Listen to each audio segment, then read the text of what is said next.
As the evenings are getting darker, the days are getting shorter, and if we're lucky to have the sunshine, it can boost our mood. But when the sun's not out and we've got all this darkness around us, it can really affect our negative thoughts, and it can affect how we communicate with people, whether we actually do get the chance to talk to people.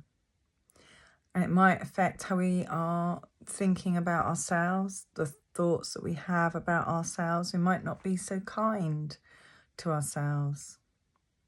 We need to be kind.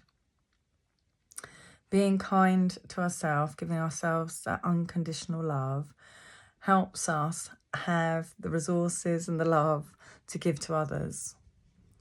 Being kind helps, have those positive thoughts, or starts us on the right way to have positive thoughts.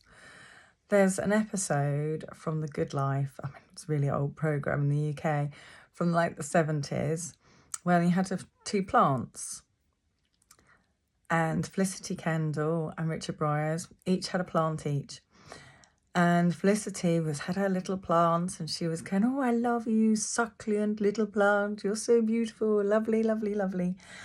And Richard Bryars, he was like, with the plant, saying, "Oh, you evil plant." So all the negative terminology, "I hate you," really, really negative. Felicity's plant, every day she was giving it love, talking to it. It was growing, it was blossoming, it was growing bigger and bigger, healthier and healthier. Richard's plant wasn't growing, didn't look very happy. It was quite sad, and then died. And so there was a program on that. But there actually has been a lot of scientific experiments to prove that, even though it's a plant, the fact that it responds to vibration, our voice, the words we use, is a vibration. So often you might notice that you've walked into a room where an argument's happened, maybe an hour before, and you can feel that vibration is not good in the room. And there's an atmosphere. We'll say that, "Oh, there's an atmosphere here." So words do matter.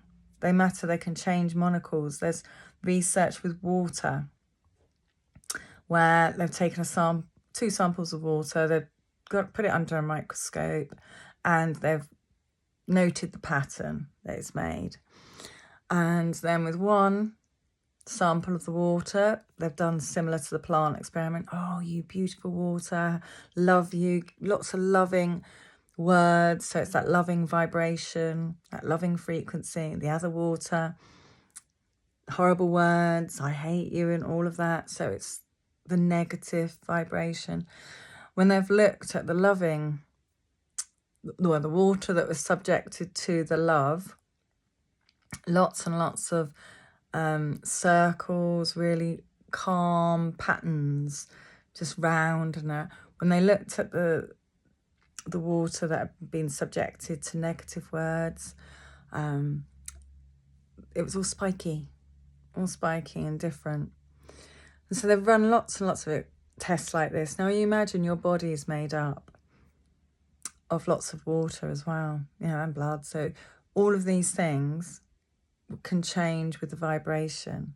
So if we're constantly putting negative language on ourselves, in our mind, it's affecting our cells in our body. It's affecting the water. We're making changes without us realizing. So be kind to yourself.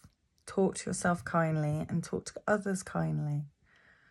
It doesn't cost anything to be nice and to be kind.